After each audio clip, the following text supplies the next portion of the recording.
ہوتے ہیں، اسی طرح بہت سی راتیں بھی مخصوص فضیلت رکھتی ہیں۔ بہت سے اوقات یعنی کہ وقت مخصوص ہوتے ہیں جن میں کی جانے والی دعا بہت جلد قبول ہوتی ہے۔ بہت سے مقامات، جگہیں ایسی ہوا کرتی ہیں کہ جہاں کی جانے والی دعائیں بہت جلد قبول ہوتی ہیں۔ کبھی دعا کرنے والے کی دعا کسی مخصوص کے حق میں بہت جلد قبول ہوتی ہے، جیسے والدین کی دعا اولاد کے حق میں۔ اسی طرح سے ہم عام طور پر یہ سمجھتے چلے آ رہے تھے کہ ماہ مبارک میں راتیں بہت قیمتی ہیں اور رمضان شریف کے اندر دعائیں مانگنی چاہیے اور وہ جلدی قبول ہوتی ہیں، اور عام طور پہ ایسا سمجھا جاتا رہا تھا کہ چاند دکھتے ہی وہ برکتیں ختم، وہ رحمتیں ختم، اللہ کے جانب سے انعامات کا سلسلہ بھی بند، ایسا عوام الناس سمجھتے ہیں، گمان ایسا ہے عام طور پر۔ اور اسی لیے اپن دیکھتے ہیں کہ بہت سے حضرات جو بہت ہی محنت جانفشانی کے ساتھ، بہت ہی اخلاص استقامت کے ساتھ اپنے گھر گرہستی کو، گھر بار کو، کام دھندے کو، مشغولیتوں کو درکنار کر کے، چھوڑ کر کے، اور اللہ کے دربار میں مہینے بھر کے لیے، بہت سے 10 دن کے لیے، بہت سے 3 دن کے لیے، اور بہت سے حضرات 24 گھنٹے پورا نہ نکال سکے، لیکن اہتمام اور کوشش کرتے رہے کہ جس قدر بھی مسجد میں نماز پڑھنے بھی جائیں 8-10 منٹ، تو ان کی کوشش ہوتی ہے کہ آدھ گھنٹہ، پونا گھنٹہ، جتنی دیر اور اللہ کے گھر میں پڑھنے پڑھانے میں گزر جائے تو اچھا ہے۔ اور عید کی رات کو عام طور پر تہوار کی طرح ایک مشغلہ سمجھ لیا گیا، اسی لیے اپنے ہاں شہر جے پور اس وجہ سے کہ پورے صوبہ راجستھان کے راجدھانی ہے، جگمگاہٹ ہے، رونقیں ہیں، قمقمے جل رہے ہیں، قندیلیں روشن ہو رہی ہیں، اور ہر طرف روشنی، خوشحالی، خوش مزاجی، خوش نمائی، اور نغمے گائے جا رہے ہیں، گنگنائے جا رہے ہیں، چہچہائے جا رہے ہیں۔ تو عام طور پر دیکھا گیا جیسے ہی چاند دکھا تو اپن لوگ بازاروں کی رونق بڑھا دیتے ہیں، اور جس طرح قتل کے رات جو کہلاتی ہے 10 محرم کی، اس رات میں لوگ باغ اپنے گھروں سے نکل کر کے باہر جاتے ہیں چوپڑ کی طرف، فلاں جگہ پر کچھ خاص چیزیں دیکھنے، سبیل لگتی ہے اس کو دیکھنے۔ تو جس طرح وہ رسومات اپنے لوگوں کے رواج ہیں، عام طور پر عید کی رات اپن لوگ یا تو خریداری کی نظر کر دیتے ہیں، کچھ بھی نہیں تو بازار کے اندر میلے کی شکل کو دیکھنے کے لیے نکل کھڑے ہوتے ہیں، جبکہ دن بھر جس محنت کرنے والے، مزدوری کرنے والے کاریگر نے، مزدور نے اپنا پسینہ بہایا ہے، شام ہو جانے کے بعد اس کو مزدوری کی دیے جانے کا وقت ہو چکا ہے۔ اب اگر کوئی بھکاری کاسہ گدائی لے کر کسی سخی داتا کے دروازے پر جائے اور دروازہ کھٹکھٹائے، اندر سے جب وہ سخی داتا بہت اچھی سی چیزیں لے کر کے اس کی جھولی میں ڈالنے لگے تو یہ ادھر سے بے توجہی کر لے، دوسری طرف دیکھنے لگ جائے، اپنی جھولی بھی دوسری طرف کر لے اور بے نیازی دکھانے لگے، ظاہر ہے کہ اس کو اچھا نہیں لگے گا۔ میں نے بیچ میں کئی دفعہ یہ بات عرض کی تھی کہ بہت سی ذمہ داریاں ایسے ہوتی ہیں کہ جی چاہے یا نہ چاہے آدمی کو کرنا ہی کرنا ہے، لیکن جیسے فرض نماز ہیں، روزے ہیں، زکوٰۃ کی ادائیگی ہے، حج بیت اللہ ہے، دوسرے حقوق ہیں، کرنے ہیں جی چاہے یا نہ چاہے۔ لیکن 2 عمل ایسے ہیں جن کے لیے بزرگ یہ فرماتے ہیں کہ دل جمعی ہو رہی ہو، اس میں دل پورا لگ رہا ہو، طبیعت کو بشاشت ہو تو اس وقت وہ کام کرو، ورنہ اس وقت نہ کرو، بعد میں کر لینا۔ ایک تو ہے تلاوت قرآن کریم اور ایک ہے دعا، یہ غفلت کے دل کے ساتھ میں کسی حالت میں مناسب نہیں ہے۔ تو یہ عید کی رات، یہ اس کے اندر وہ سخی داتا، مالک ارض و سما، خالق کائنات، تمام خزانوں کا رب، وہ داد و دہش کے دروازے کشادہ فرما دیتا ہے، مانگنے والوں کو نوازتا ہے، پورے مہینے تلاوت کرنے والوں کو، تراویح پڑھنے والوں کو، روزہ رکھنے والوں کو، ذکر اذکار کرنے والوں کو، آمین کہنے والوں کو اللہ تعالیٰ شانہ عطا فرماتا ہے۔ یہ بابرکت گھڑی ایسا ہے جیسے کہ دن بھر محنت مزدوری کری، اور یا پھر یہ کہ آدمی کسی سخی داتا کے دروازے پہ دہلیز پہ گیا اور جب وہ دینے کے لیے باہر نکلا تو یہ ادھر ادھر متوجہ ہو جائے۔ اسی طریقے سے حق تعالی شانہ کے سامنے ایمان والوں کو عید کی رات کے اندر متوجہ ہونا چاہیے۔ اسی لیے اپنے اکابر کا یہ طرز عمل رہا ہے کہ جس طرح وہ رمضان المبارک کی راتوں کی قدر کرتے ہیں، وہ ضروریات سے فارغ ہو کر کے کام وام کر آ کر کے معتکف ہوتے ہیں تو اپنے گھر والوں سے مل جل کر کے آ کر کے اور پھر کوشش کرتے ہیں کہ اس رات کی قدر کریں۔ اب دعا کرتے ہیں انشاءاللہ۔ مدینہ منورہ تشریف لائے تو مدینہ کے لوگ سال میں 2 دن خوشی کے مناتے تھے۔ ان دونوں دنوں میں خوب کھیل کود ہوتا تھا، گانے باجے کی مجلسیں جمتی تھیں، مگر حضور علیہ السلام نے ان سب سلسلوں کو ختم فرما کر اللہ تعالیٰ کے حکم سے ان 2 دنوں کے بجائے 2 خوشی کے دن عید الفطر اور عید الاضحیٰ مقرر فرمائے۔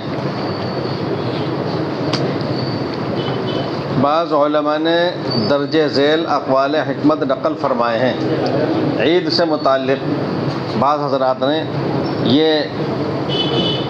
منظوم جملے ہیں: لیس العید لمن لبس الجدید،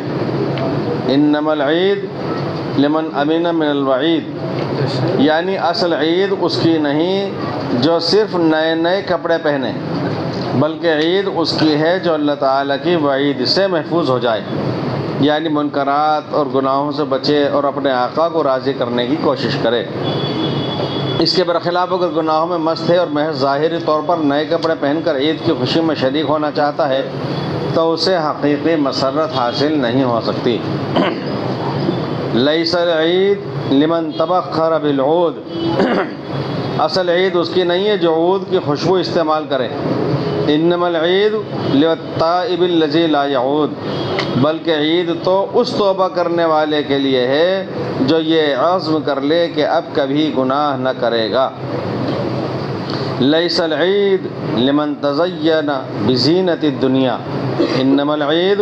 لمن تزود بزاد التقوی، یعنی عید اس کی نہیں ہے جو دنیا کی زیب و زینت اختیار کرے، بلکہ عید تو اس کی ہے جو تقوی کے توشے کو مہیا کرے۔ لیس العید لمن رکب المطایا، انما العید لمن ترک الخطایا، عید اس کی نہیں ہے جو سواریوں پر سوار ہو، بلکہ عید اس کی ہے جو گناہوں اور غلطیوں کو چھوڑ دے۔ لیس العید لمن بسط البساط، انما العید لمن جاوز الصراط، عید اس کی نہیں ہے جو فرش اور گدے بچھا لے، بلکہ عید تو اس کی ہے جو اپنے لیے پل صراط سے گزرنے کا انتظام کر لے۔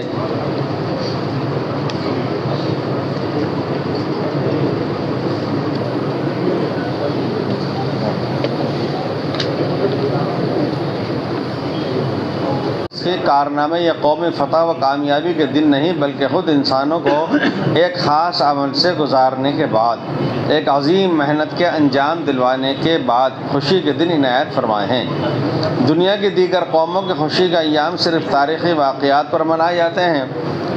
میں نے کہا، اور کسی شخصیت کی یاد میں جشن و طرب قائم کیا جاتا ہے۔ یہی وجہ ہے کہ ان کے اندر بیداری اور فکر مندی نہیں پائی جاتی اور انقلابی صفت سے وہ آراستہ نہیں ہوتے،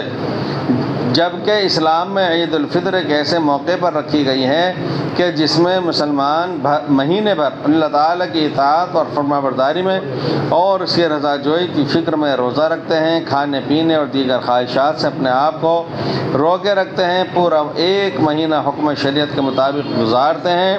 عبادات کی انجام دہی اور اعمال کی فکروں میں سکون اور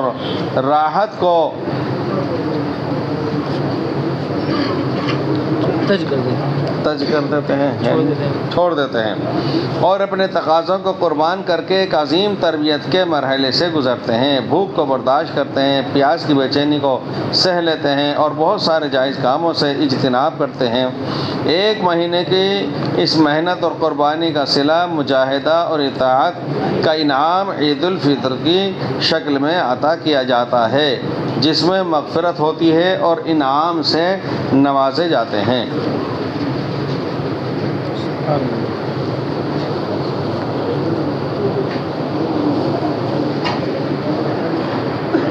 بقول مفتی محمد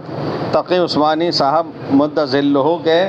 کہ عید الفطر اس وقت منائی جاتی ہے جب مسلمان رمضان المبارک میں نہ صرف فرض روزوں کی تکمیل کرتے ہیں بلکہ اس مقدس مہینے میں ایک تربیتی دور سے گزر کر اپنی روحانیت کو جلا بخشتے ہیں۔ اس طرح اسلام نے اپنے پیروکاروں کے لیے سالانہ عید منانے کے لیے کسی ایسے دن کا انتخاب نہیں کیا جو ماضی کے کسی یادگار واقعے سے وابستہ ہو، اس کے بجائے مسلمانوں کی عید ایسے واقعات سے وابستہ کی گئی ہے جو مسلمانوں کے حال سے متعلق ہے اور جن کی ہر سال تجدید ہوتی ہے۔ رمضان المبارک میں جب بندوں نے مکمل اطاعت اور فرما برداری کرتے ہوئے ایک مہینے کو گزار لیا تو اللہ تعالیٰ اپنے ان محنت اور حکم کو پورا کرنے والے بندوں کو انعام سے نوازنے اور مغفرت فرمانے کے لیے عید کا دن رکھا، اور عیدین کی راتوں کو لیلۃ الجائزہ یعنی انعام کی رات اور عیدین کے دنوں کو یوم الجائزہ یعنی انعام کا دن کہا جاتا ہے۔ رمضان المبارک میں میری امت کو 5 چیزیں خاص طور پر دی گئی ہیں۔ رمضان المبارک میں میری امت کو 5 چیزیں خاص طور پر دی گئی ہیں جو پہلی امتوں کو نہیں ملی، جن میں ایک یہ ہے کہ رمضان کی آخری رات میں روزے داروں کی مغفرت کی جاتی ہے۔ صحابہ نے عرض کیا کہ اللہ کے رسول، کیا یہ شب مغفرت ہے؟ یہ شب مغفرت کیا شب قدر ہے؟ آپ نے فرمایا کہ نہیں، یعنی شب قدر مستقل ایک شب ہے اور آخری شب الگ سے انعام کے طور پر ہے۔ تو آپ نے فرمایا کہ نہیں، بلکہ دستور یہ ہے کہ مزدور کو کام ختم ہونے کے وقت مزدوری دی جاتی ہے۔ ایک حدیث میں آپ نے فرمایا کہ جب عید الفطر ہوتی ہے تو آسمانوں پر اس کا نام لیلۃ الجائزہ سے لیا جاتا ہے، یعنی انعام کی رات۔ اور جب عید کی صبح ہوتی ہے تو اللہ تعالیٰ فرشتوں کو تمام شہروں میں بھیجتے ہیں، وہ زمین پر اتر کر تمام گلیوں اور راستوں کے سروں پر کھڑے ہو جاتے ہیں اور ایسی آواز سے جس کو جنات اور انسان کے سوا ہر مخلوق سنتی ہے پکارتے ہیں کہ اے امت محمدی، اس کریم رب کی بارگاہ کی طرف چلو جو بہت زیادہ عطا کرنے والا ہے، بڑے بڑے قصور کو معاف فرمانے والا ہے۔ اسلامی عید کا امتیاز بھی بڑا عجیب ہے۔ غیروں کی عیدوں میں جو بد تہذیبی کا مظاہرہ اور خواہش پرستی کا جو نظارہ پیش کیا جاتا ہے، اسلامی عیدیں ان تمام خرافات اور واہیات سے بالکل پاک اور صاف اور عجیب اور غریب روحانیت اور نورانیت والی ہوتی ہیں۔ لوگ خوشی کے موقع پر بے قابو ہو جاتے ہیں، مسرت کی گھڑیوں میں اخلاق اور کردار کو بالائے طاق رکھ دیتے ہیں اور جائز اور ناجائز کی تمام حدوں کو مٹا دیتے ہیں۔ ایک واقعہ ایسا ہوا تھا کہ شادی تھی لڑکے کی، اور لڑکے کے دولہا کے والد وہ خود خوشی مسرت میں جھوم رہے تھے، ناچ رہے تھے، اور اتنے زیادہ کہ پیشانی پہ پسینہ پورا ہو گیا اور تر بتر کپڑے ہو گئے۔ لوگوں کو احساس ہوا کہ طبیعت متاثر ہو سکتی ہے، اور عادت ان کی تھی بھی نہیں، لیکن بیٹے کی شادی میں جھوم رہے تو خوشی بہت تھی۔